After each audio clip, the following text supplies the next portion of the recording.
Badan Pengurus Pusat Kerukunan Keluarga Sulawesi Selatan menggelar musyawarah kerja nasional yang dirangkaikan dengan peringatan Hari Ulang Tahun ke-49 Kerukunan Keluarga Sulawesi Selatan.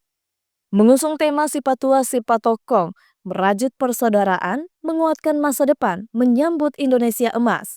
Kegiatan itu digelar di Hotel Claro Makassar, Jumat 14 November 2025. Kegiatan tersebut dibuka Ketua Umum Kerukunan Keluarga Sulawesi Selatan, Andi Amran Sulaiman, dan dihadiri oleh ratusan peserta dan jajaran pengurus dari berbagai wilayah Indonesia, termasuk Gubernur Kalimantan Utara Zainal Arifin Paliwang, yang menyampaikan harapannya agar KSS dapat menyumbangkan ide-ide untuk pembangunan bangsa. Hadir pula Rektor Universitas Hasanuddin, Profesor Dr. Insinyur Jamaluddin Jompa MSc, menegaskan kuatnya hubungan KKSS dengan Unhas serta pentingnya dukungan masyarakat perantau bagi kemajuan institusi pendidikan.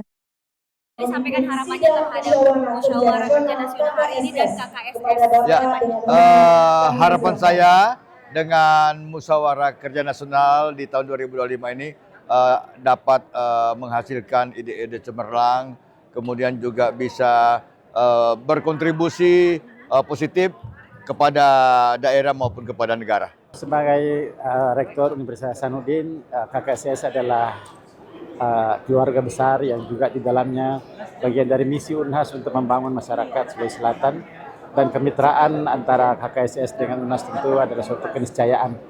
Karena tanpa masyarakat, terutama keberadaan KKS, Unhas juga akan tidak merasa kuat. Oleh karena itu kehadiran KKS membuat kami lebih bersemangat.